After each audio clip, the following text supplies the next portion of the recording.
अंग्रेजी में कॉन्सोनेंट कितने होते हैं? 21। वावल कितने होते हैं? 5।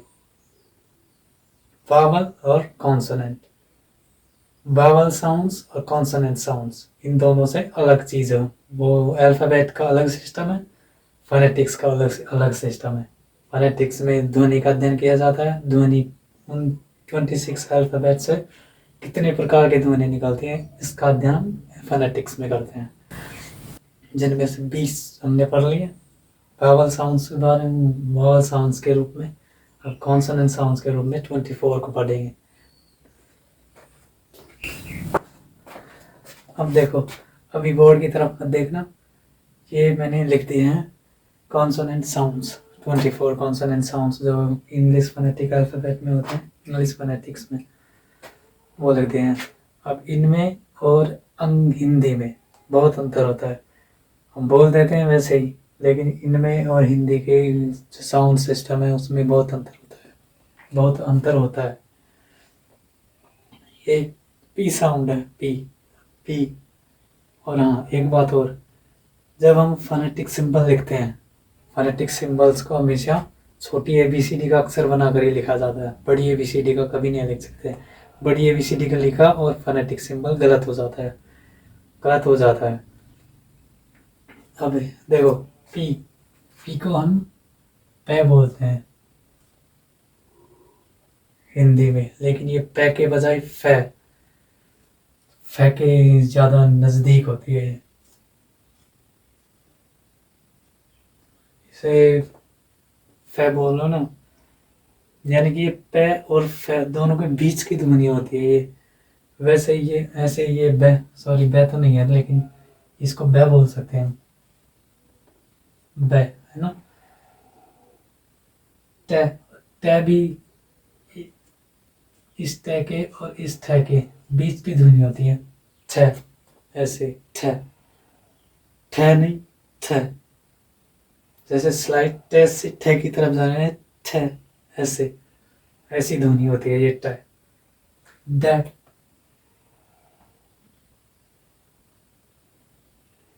इसको डे बोल सकते हैं हम, है ना। इससे तरह तरह की ध्वनियाँ बन जाती है हिंदी में। मैं, लेकिन मेरा उद्देश्य केवल तुम्हें समझाना है, इनको याद मत करना बस तुम, कि इसका मतलब यही होगा, बस। तरह तरह की ध्वनि हो जाती है अंग्रेजी में। कै, ये कै और कै के बजाय खे ज़्यादा होता है, जैसे ये ध्वनि है पे फे के बीच बीच में आते हैं, ये भी दोनों के बीच की सी ध्वनि है, वैसे ही ये दोनों के बीच की ध्वनि है। ये गे हो जाता है, ये गे से। और इसी, सॉरी, ये सिंबल है, सिंबल है, सिंबल का अर्थ ये, सिंबल का उच्चारण, उच्चारण ये हुआ क्या, है ना। ये वैसे तो चेक का उच्चारण है, लेकिन ये भी चे और छे के बीच की ध्वनि होती है, स्लाइड जैसे छे छे, है ना, ऐसी ध्वनि है ये वाली। तो जब पे और शे को दोनों को मिलाकर बोलेंगे तो छे, ऐसे बोल सकते हैं हम। तो इसलिए इनकी ध्वनि च और छ के बीच की हो जाती है, ज, इसका साउंड होता है ज, छ, टी और उस वाले सिंबल का, श वाले सिंबल का छ, और इसका डी और जे वाले सिंबल का ज, ज, इस प्रकार बोल सकते हैं हम। एम से तो मैं हो जाता है, इसमें कोई ज़्यादा प्रॉब्लम नहीं है, इसमें भी कोई ज़्यादा प्रॉब्लम नहीं है, न हो जाता है इसमें। और ये वाला थोड़ा प्रॉब्लमेटिक है,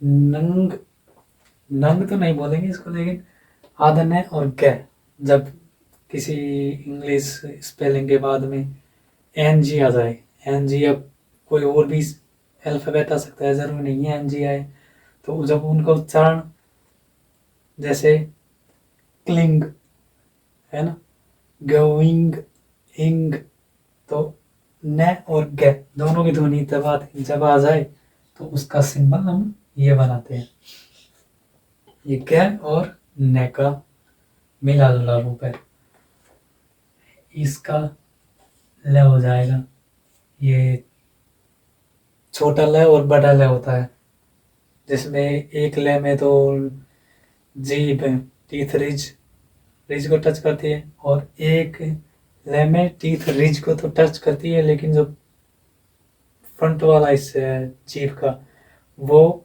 सॉफ्ट पैलेट को भी छूता है, इसलिए ये ल और ल दो ध्वनियां होती है ये। लेकिन फोनेटिक सिंबल में हम गिनते एक ही है इसको, फै, ये फै हो जाएगा। अब ये देखो, ये ध्यान रखना है, ये सबसे महत्वपूर्ण है। पी एच से हम फै बोलते थे, ये वाला फै नहीं होगा, ये उच्चारण ये वाला फै ही होगा, एफ से जो उच्चारण होगा फै। और एफ से कौन सा उच्चारण होता है, फै। दांतों को निचले होठ से टकराओ, फै बोलो, फै। ये वाला फै ये होता है एफ वाला। पी एच से वो वाला नहीं बनेगा, ये ध्यान रखना है। पी एच से ये ध्वनि उत्पन्न होती है, वी, वी से वह हो जाएगा।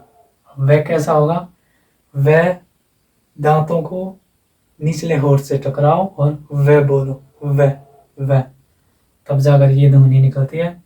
और ये वह होठों को गोल करने से होते हैं, इसमें होठ गोल नहीं होते हैं, इसमें होठ गोल हो जाते हैं। ये ध्वनि ये किसकी ध्वनि का चिन्ह है, ये थ की ध्वनि का चिन्ह है। अब हम हिंदी में तो थ बोलते हैं, दांतों के ऊपर का जो भाग है उस पर टच करते हैं जीभ को, लेकिन अंग्रेजी में थ बोलते हैं दोनों दांत ऊपर और नीचे के दांत के बीच में जीभ को फंसाकर थ, और दोनों दांतों के बीच में जीभ को फंसाकर द बोलते हैं, द।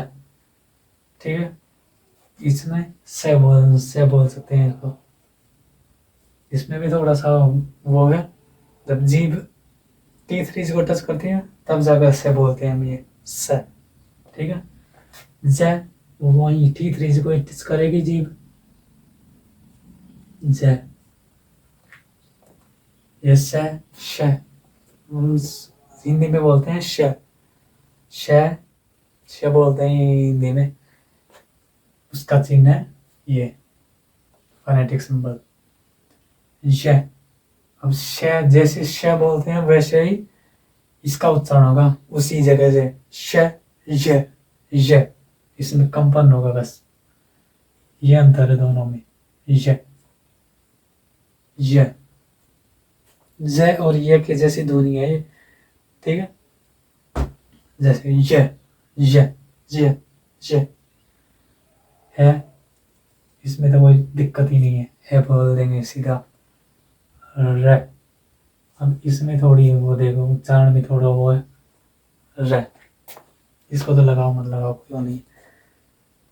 र, हम र कैसे बोलते हैं, र है ना, लेकिन अंग्रेजी में र कैसे बोला जाता है, अपनी जीभ की टिप को ऊपर टीथ रीज पर ले जाओ, है ना, और टच मत करो उसको, केवल जीभ को ऊपर ऐसे कर दो, ऊपर कर दो जीभ को, और अंदर की साइड जो जीभ है उसका शेप वो भी ऊपर, अंदर की साइड की जीभ भी ऊपर होनी चाहिए, और आगे की साइड बीच में जो जीभ है, बीच की जीभ, वो बीच का हिस्सा वो नीचे ही रहना चाहिए, तब जाकर र बोला जाता है। जैसे र, और ओ का जैसा साउंड होता है, जैसे ओ में हमारे होठ गोल हो जाते हैं, वैसे ही र बोलते समय में भी अंग्रेजी में होठ गोल हो जाते हैं, र।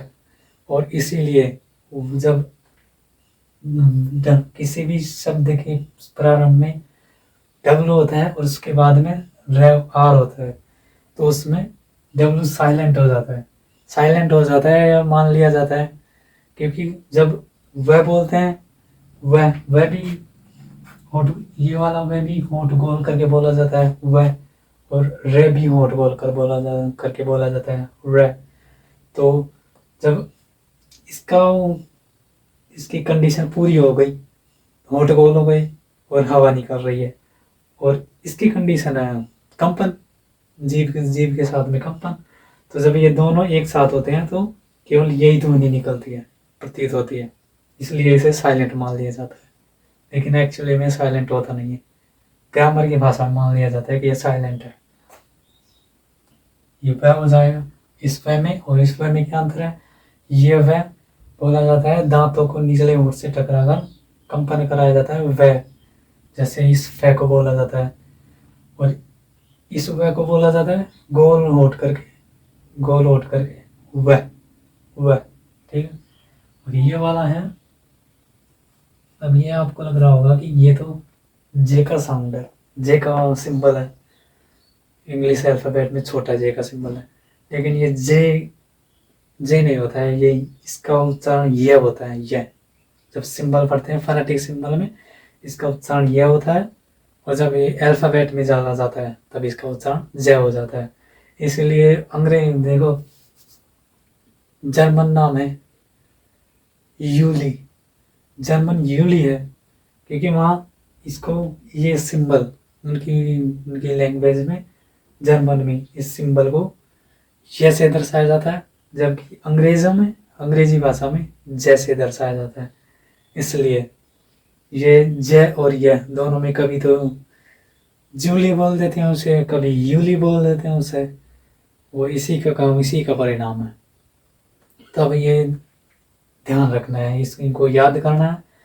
ये बिल्कुल मैंने सीक्वेंस वाइज लिखवाया है, इसको ऐसे याद करना है, ऐसे के ऐसे, क्योंकि ये मैंने जो कैटेगरी होगी उनके अनुसार ही मैंने इनको फिट किया है। इन 3 छों की कैटेगरी है कि इनको प्लॉसिव बोलते हैं, जैसे एकदम से हवा निकलती है उससे थ ब थ द ख ग, एकदम से हवा निकलती है मुंह से, प्लॉसिव बोलते हैं इनको ना। और इन दोनों को बोलते हैं अफ्रिकेट्स छ ज, इनका उच्चारण एक जैसा होता है।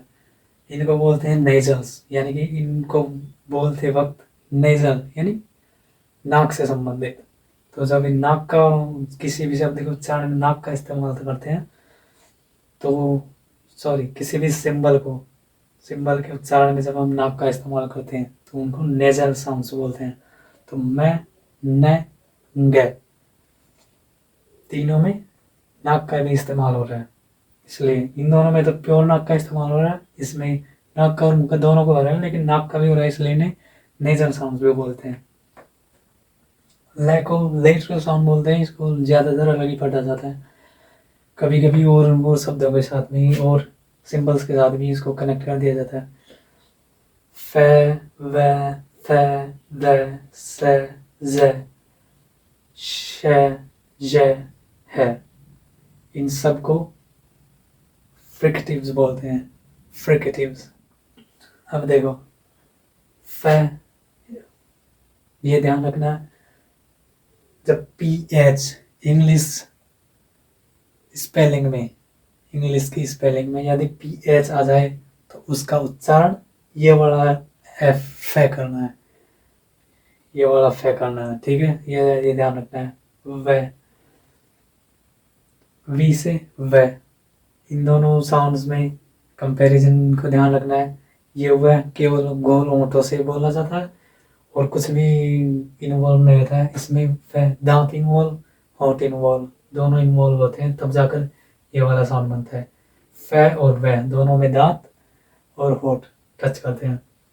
फ द, दोनों ही साउंड्स में जीभ को दांतों के बीच में लिया जाता है तब जाकर दोनों साउंड्स निकलती हैं।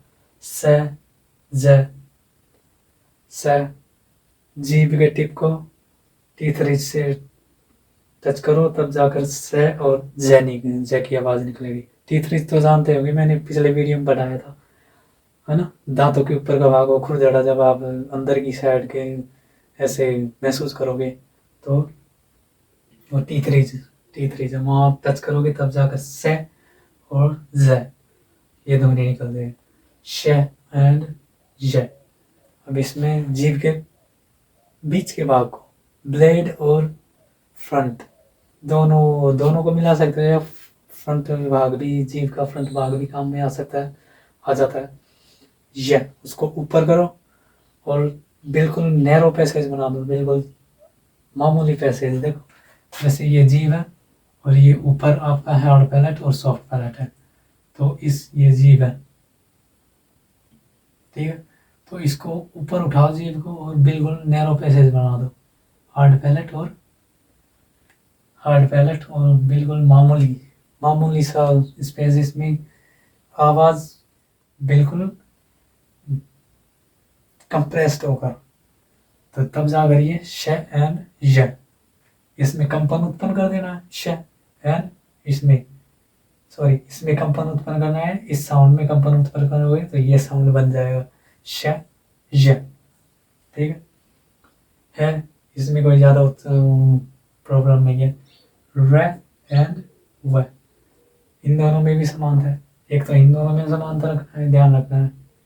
व और व दोनों कैसे कैसे बोला जाता है, व एंड व। अब इन दोनों में र में भी इसको व बोलोगे, व के साथ में र बोल दो, र, है ना। जब आप व के साथ में र बोलोगे तब जाकर ये वाला साउंड प्योर इंग्लिश का साउंड निकलेगा, ब्रिटिश इंग्लिश का। और लास्ट में कौन सा आ गया, ये, ठीक है। अब इनको वावल साउंड्स को, कॉन्सोनेंट साउंड्स को, दोनों को, सिंबल्स को याद करना है। दिमाग में अगर आप फोनेटिक अल्फ़ाबेट्स के क्वेश्चन सही करना चाहते हो तो ये ध्यान रखना है अच्छी तरह, इनको याद करना है। खैर ज़्यादातर उन्हें तो याद कर ही रखा होगा मेरे हिसाब से,